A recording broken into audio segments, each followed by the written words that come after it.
Hello, fellow translators. Okay, now I'm definitely crooked. I'm really still getting used to this stand. I think it's just the way the camera works or maybe, anyway, let's get started. It doesn't matter if I'm crooked or not. I look great regardless. And now I lost my train of thought. Right, what I wanted to talk to you about today is quite an interesting topic, and in fact I started recording it earlier, but I kind of wanted to get back into it and make sure I got it right. And the topic is when you should be charging your clients more.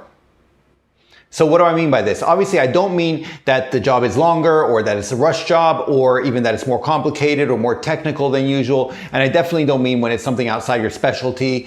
I've talked about that before and I'm dead against it. You know, like if your specialty is like financial translations and you get asked to perform a medical translation and you're like, well, medical translations, you know, you can charge more for them, so I'm going to charge more for this because it's more complicated for me as well. Except if it's not your specialty, you're doing a subpar job, so you're basically charging the client more for a worse job, and you shouldn't be doing that. Anyway, this has nothing to do with that. What I wanted to talk to you about today was when you should be charging a client more, but for the same job. And I know it sounds a bit off, but anyway, let's get into it.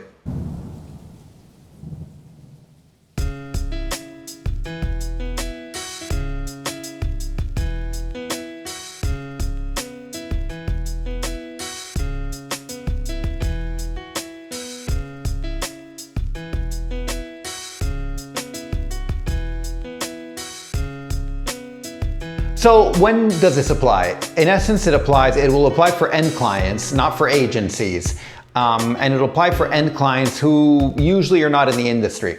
Because what'll happen, and this has happened several times with me, and so let me give you an example. So what happened once was I got a request from a law firm, and the law firm asked me they said we have, I think it was like 11 pliki, how do you say, like 11 groups of files, and they said each one had, I can't remember, say 100 pages. It wasn't that many, but anyway, quite a few pages for each one, maybe 20 or 30, and how much would it be to translate them? And I'm like, well, could you send me a copy of them or at least a sample of them? And they said, okay, sure. And so they sent me a sample, 2 pages. One was kind of standard and one had a lot of writing in the margin. And so I need to give them a quote. And I could tell they were kind of in a rush, and they'd asked me and they'd also asked someone else.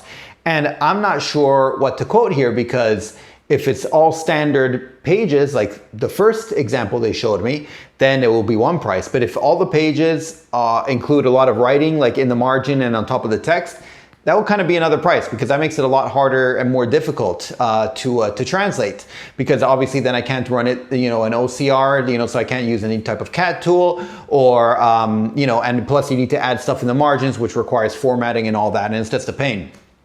So I wasn't sure what to charge, and in the end I had to sort of assume that most pages will be like the more complicated one rather than the more simple one. I had asked to try to get some more information, any way you could send more pages or anything like that, do you know how they are? But they were obviously quite busy and kind of didn't want to deal with it, and I could tell they were A, on a deadline, and B, I was competing against someone else. So I just sent them a quote. I sent a higher quote because I had to sort of assume that most pages would be more complicated, because if I assumed that most pages were simple and then more pages were complicated, I'm losing out money. And likewise, if I assume it's half and half, but more pages are complicated, I'm still losing out money. So I have to assume that pretty much all the pages are more complicated, and I have to charge that higher price. And this is what happened, and I've had to do this other times. Another example was I was asked to perform a translation of a PowerPoint presentation, and it was something like 190 slides or something, and they basically said, we need this translated, all the text from the PowerPoint slides. And I was like, well, can you send me the slides or at least a sample? And here too, there was a sample, but it was basically a title page and another one, and the other one had quite a bit of writing. So once again, what do I do? Do I assume it's going to be half and half or what? And I had to assume that every other page, aside from the title page, would have a whole lot of writing. And that was the price I charged. And yeah, for both jobs, by the way, they went fine. I got the job. And so what you can do there is, look, there's several things you can do. You can try to educate the client. You can say, look, we charge per word. And I always mention that our charge is usually per word. And you can say we charge per word.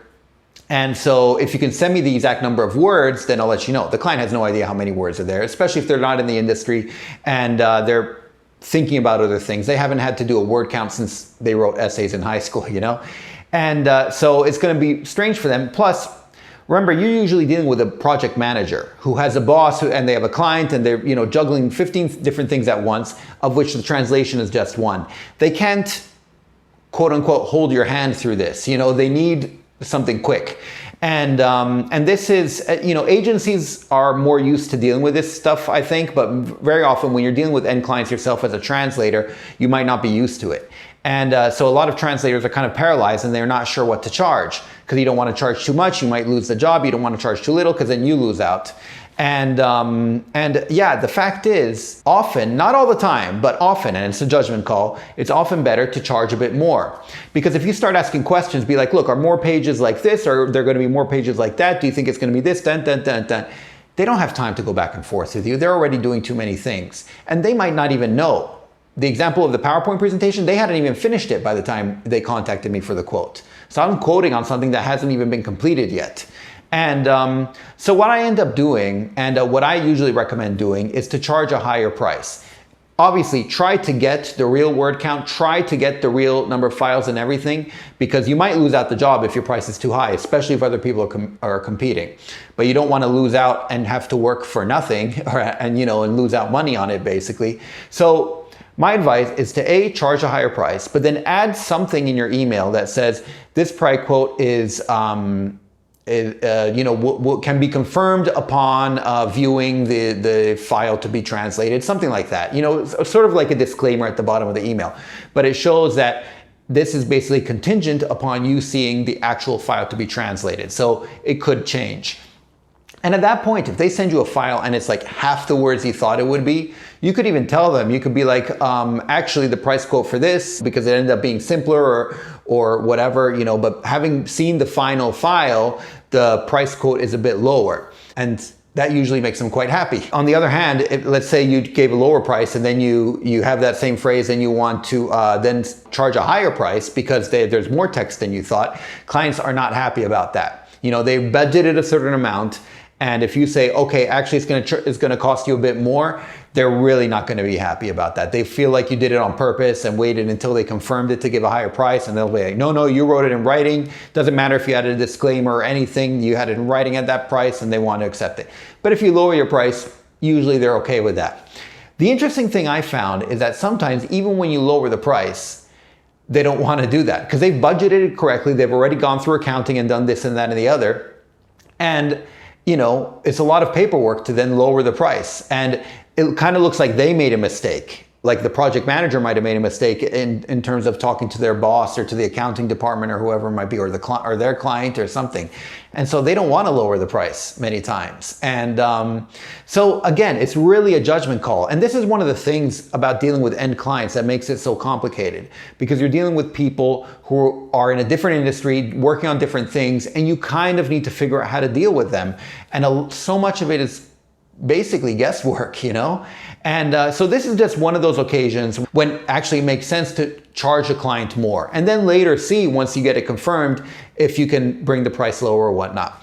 And I want to give one other example, because very often people ask the end client for samples of the pages that need to be translated, and they base it off that. And so I told you, they say 20 pages need to be translated. Here's a sample of one page. And you can assume they're all going to be similar, or that one page is going to be simple, but all the others more complicated. And I'm telling you that one page or whatever they send you makes no difference. First of all, they could change the page, quite frankly. They might add a bunch of notes to it later on. And so until you actually get the file to be translated, it's really not possible to give a real price quote. And yeah, very often it makes more sense to quote on the higher side just because, and obviously when you're dealing with end clients, the prices are a bit higher than agencies anyway. That's why people go for end clients, but it is more complicated. And so that's what I'm saying. Don't be scared to charge a bit of a higher price when it's needed. And then later you can see if it's worth it to lower it or not. And that's your judgment call. And just quickly, I wanted to give one other example of when it makes sense to charge more, and that's when you work on retainer. Now, this doesn't happen often, but it does happen. Working on retainer basically means that you get paid X amount per week, per month, whatever it is, and in exchange for that X amount, which is regular every month, you will translate a certain volume. You know, usually it'll be something like up to 5,000 words, 10,000 words, whatever it is, it will be included in this retainer price. Now, this is nice because it's kind of guaranteed income every month. On the other hand, very often, you know, you might say, I will do up until 10,000 words per month, and one month you only have 3,000 words. The next month you have 5,000 words, but you're still getting paid your retainer fee. So what should you do? Well, that's what you get paid. So, I mean, you shouldn't feel guilty about it, is what I'm saying. Now, if it happens very often, and when it comes time to renegotiate the contract, you can say, look, I translate on average 3,000 words a month.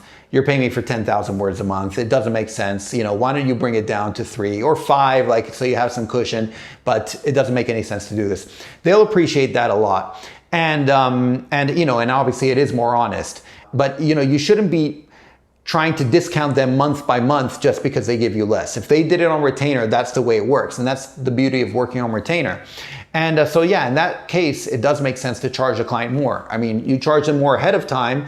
Probably neither of you were sure of how much you would get charged, but they wanted constant availability from you for whatever they had going on. And that's how it works. One variation that happened on this, and this happened to a friend of mine, she didn't work in translation, but in market research, but she was working on retainer. And she realized that she was getting paid every month and not getting any work. And so after about, she said it was less than 6 months, but I guess 3-4 months, something like this that has happened, she did contact the client because she felt bad. You know, she's like, you guys keep paying me and haven't asked me to do anything in more than 3 months. And so she contacted the client and said, you know, will I be expecting any work anytime soon, something. Turns out the project manager she'd been dealing with wasn't in the company anymore, but the accounting department still had her on file to keep paying her. And so she kind of just let them know. She's like, look, if you're not going to hire me, don't pay me. I don't want to be paid for something I'm not doing. I only want to get paid for, you know, for the work that I deserve.